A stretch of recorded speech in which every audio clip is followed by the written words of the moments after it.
Assalamualaikum warahmatullahi wabarakatuh. Waalaikumsalam.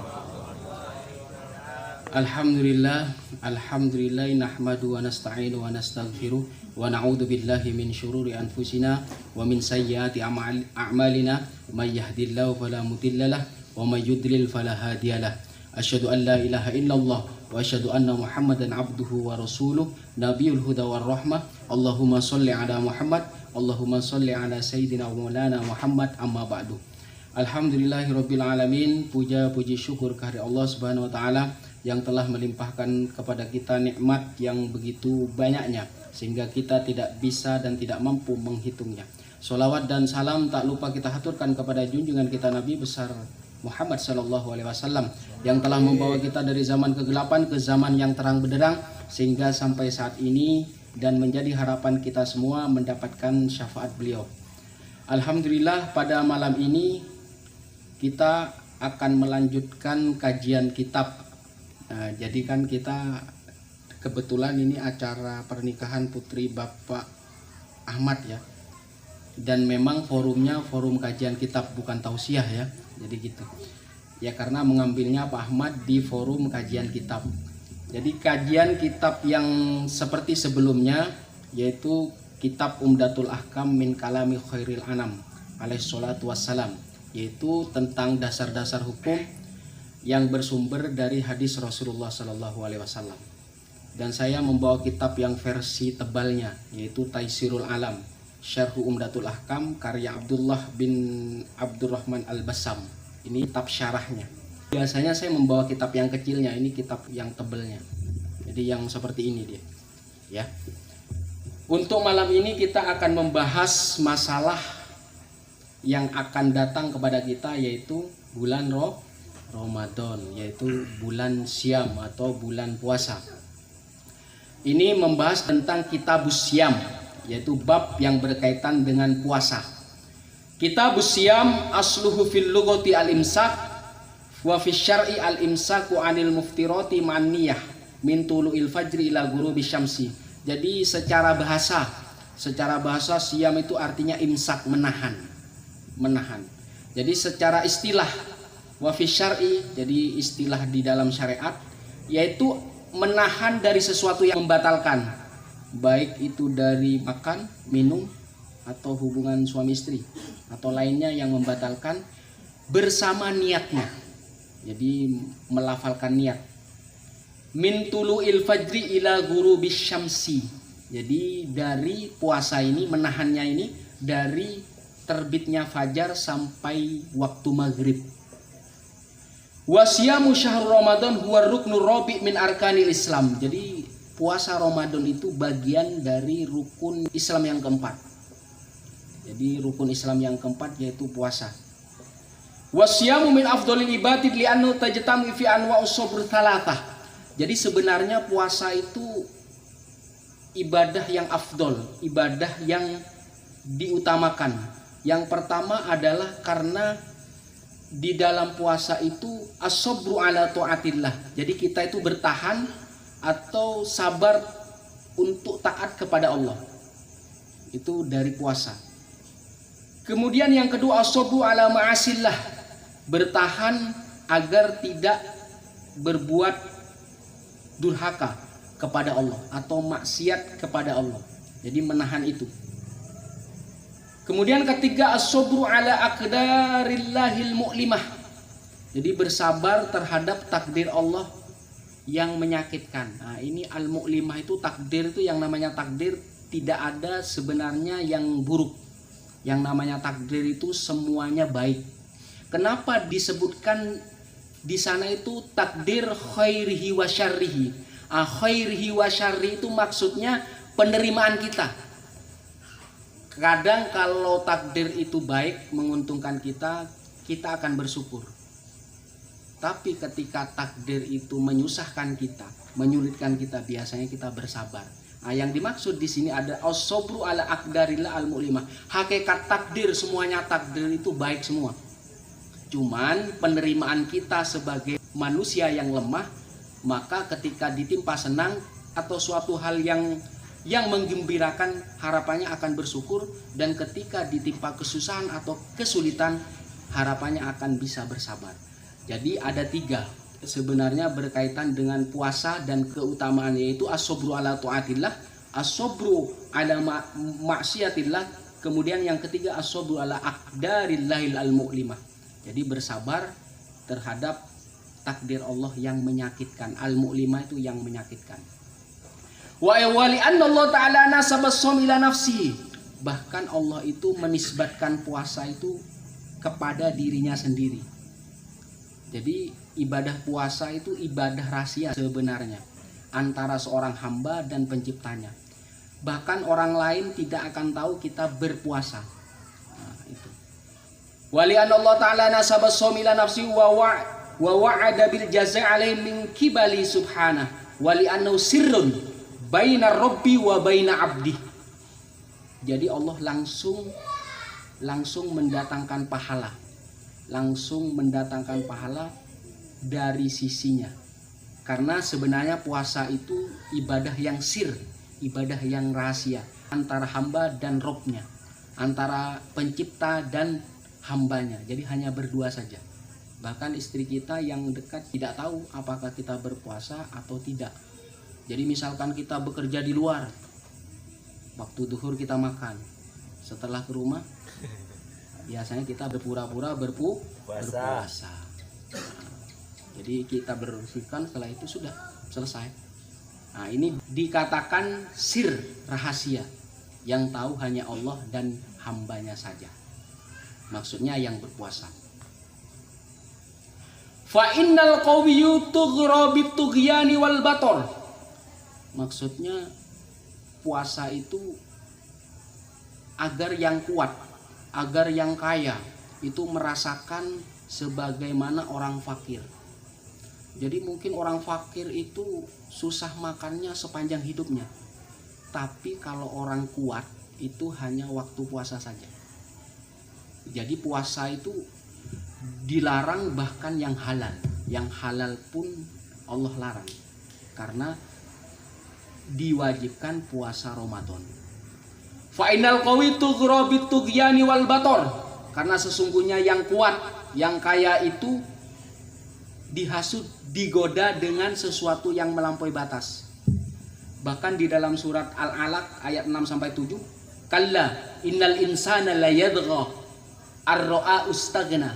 Jadi sekali-kali tidak, sungguh manusia itu melampaui batas kalau dia diberikan cukup, kalau dia diberikan kaya. Jadi banyak tingkahnya. Jadi banyak tingkahnya itu maksudnya pekerjaan perbuatan yang melampaui batas, yang bukan kebutuhannya. Maka disebutkan kalla innal insana la yadgha. Sama sekali tidak, sesungguhnya manusia itu melampaui batas. Ar-ra'a hustagna, ketika melihat dirinya dalam berkecukupan atau kaya. Faliya'lama annahu dha'if fakir baina yadayillah hinama yara du'fa wa 'ajzahu fayunkiru fi nafsil al-kibr wal uzmah fayastakinu li rabbi wa yalinu li khalqi. Maka dengan puasa orang itu mengerti dan paham kelemahan dan kefakiran dirinya. Jadi meskipun puasa, meskipun dia banyak makanan, orang kaya dia akan merasakan lemah dan merasa fakir. Karena makanan lezat yang biasanya dia nikmati akan dilarang waktu berpuasa. Baina yadayillah hinama yarodu'fa wa azzuhu. Jadi ketika dia, orang yang berpuasa, orang kaya yang berpuasa akan menyaksikan kelemahan dan kekurangannya. Fayungkiru fi nafsi al-kibr. Bisa jadi dengan kita berpuasa akan menjauhkan di diri kita adalah perasaan sombong atau sifat sombong, wal udmah, dan membesar-besarkan dirinya sendiri. Fayastakinu li rabbi, dan merasa miskin di hadapan Tuhannya. Wa yalinu li khalqi, dan lemah lembut antar sesamanya.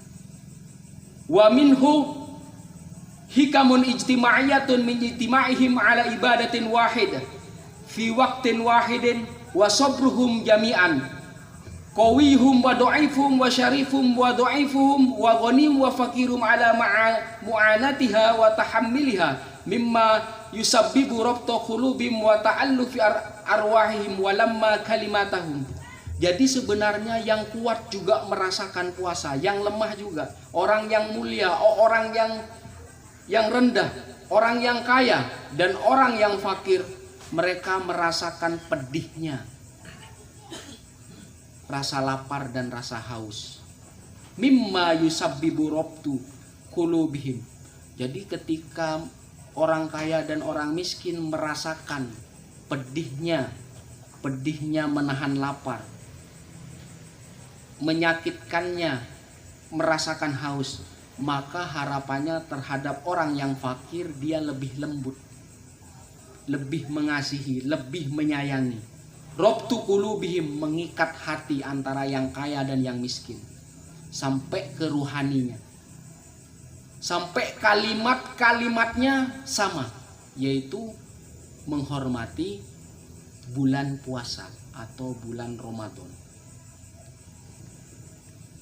Kama annahu sabbaba'athu bi ba'duhum ala ba'din wa rahmatun ba'dum ba'do hinama yuhassul ghaniyyu alamul ju' wa lad'adh dhama' fa yatadhakkaru anna akhul fakir yu'ani hadhil alam dahru kullah.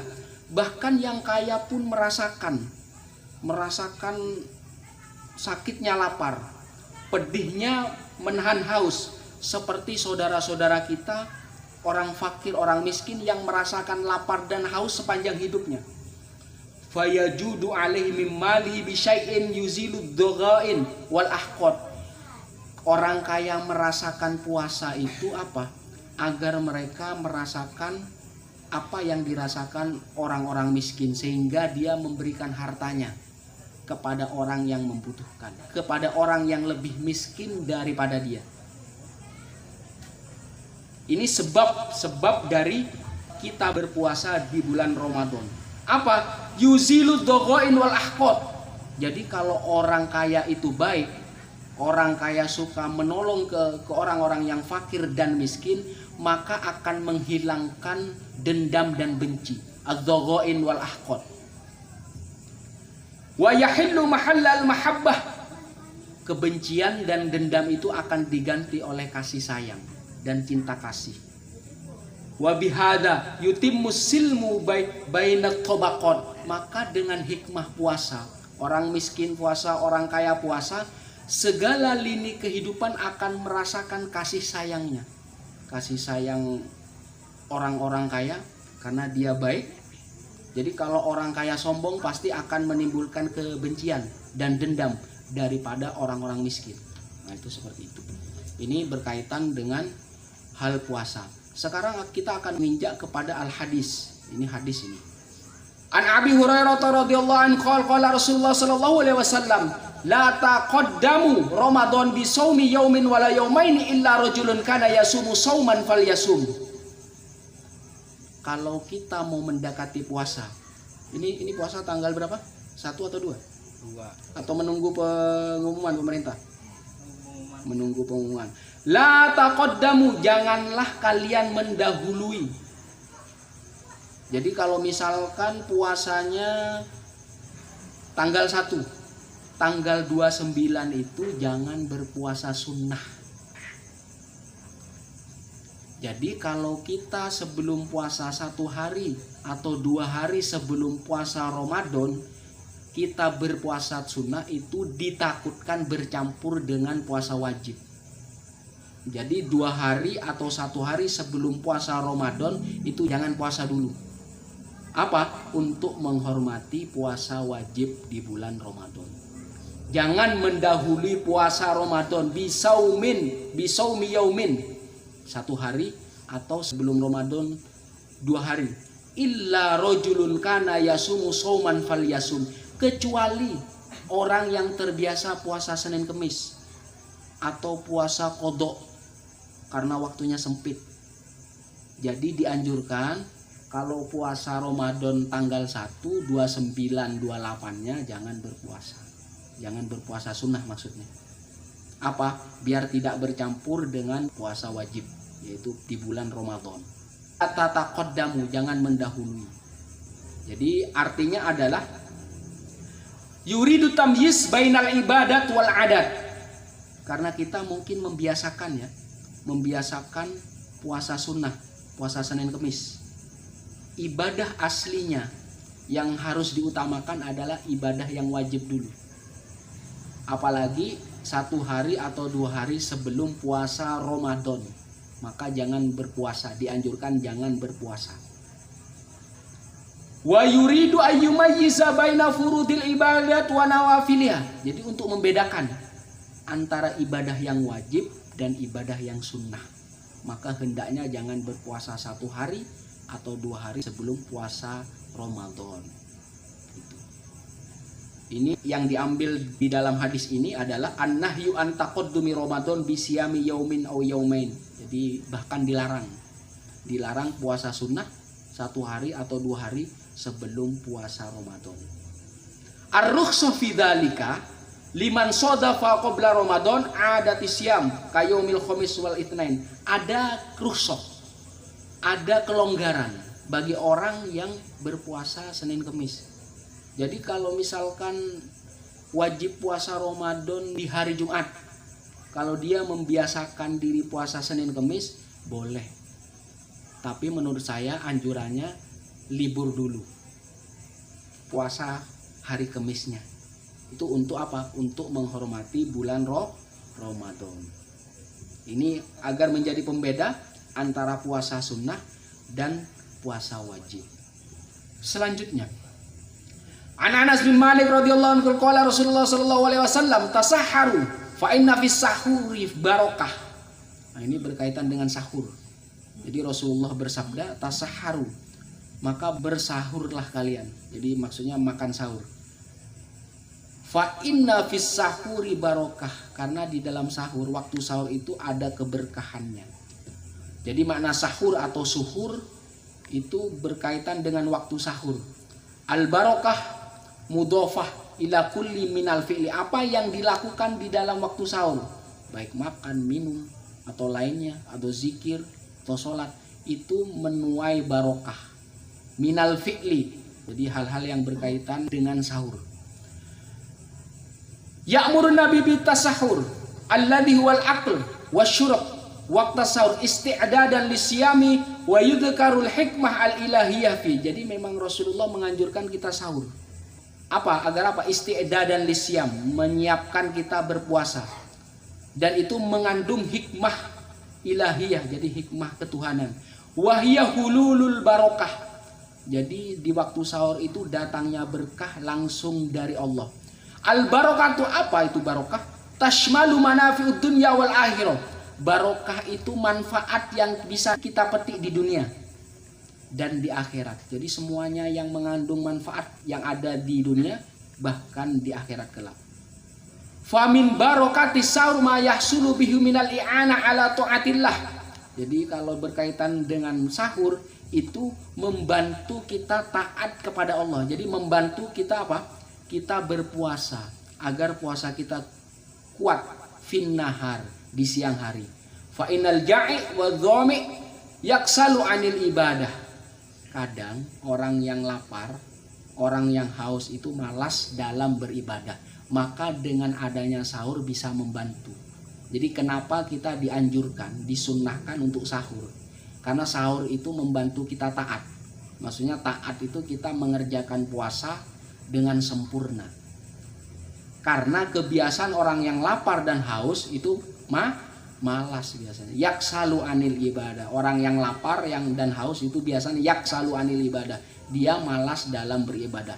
Wa min barokati sahur ala shaim idza tasahharu la yamallu i'adatus siyam.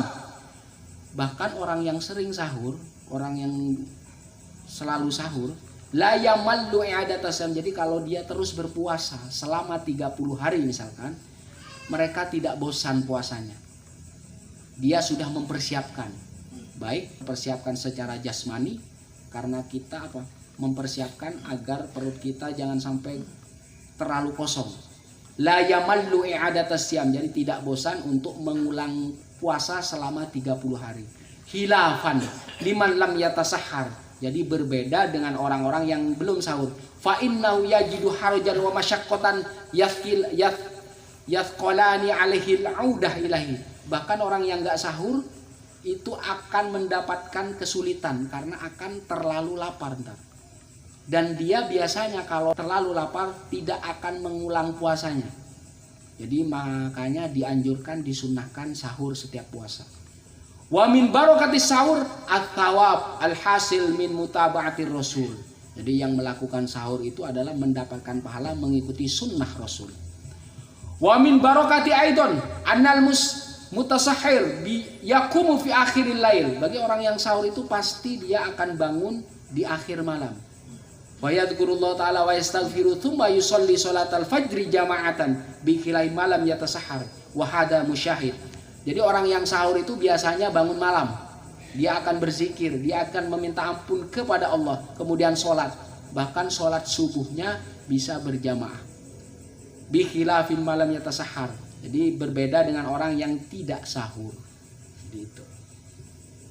Fa inna iddatal musallin fi sholati subhi ma'al jamaati fi Ramadan akthar min ghairihi min ajli sahur.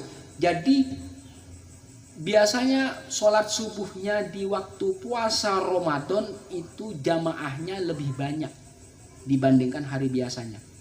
Jadi iddatal musallin, jumlah orang yang sholat fi sholati subhi, di dalam sholat subuh, ma'al jamaah subuh berjamaah fi Ramadan, di dalam puasa Ramadan lebih banyak dibanding sholat yang di luar Ramadan. Karena apa? Berkahnya sahur. Wa min barakati sa'anu ibadatun idnawa bil isti'anah ala ta'atillah wal mutaba'ah lir rasul walillahi fi syarri hukmin wa asrorin, hikamin wa asrorin.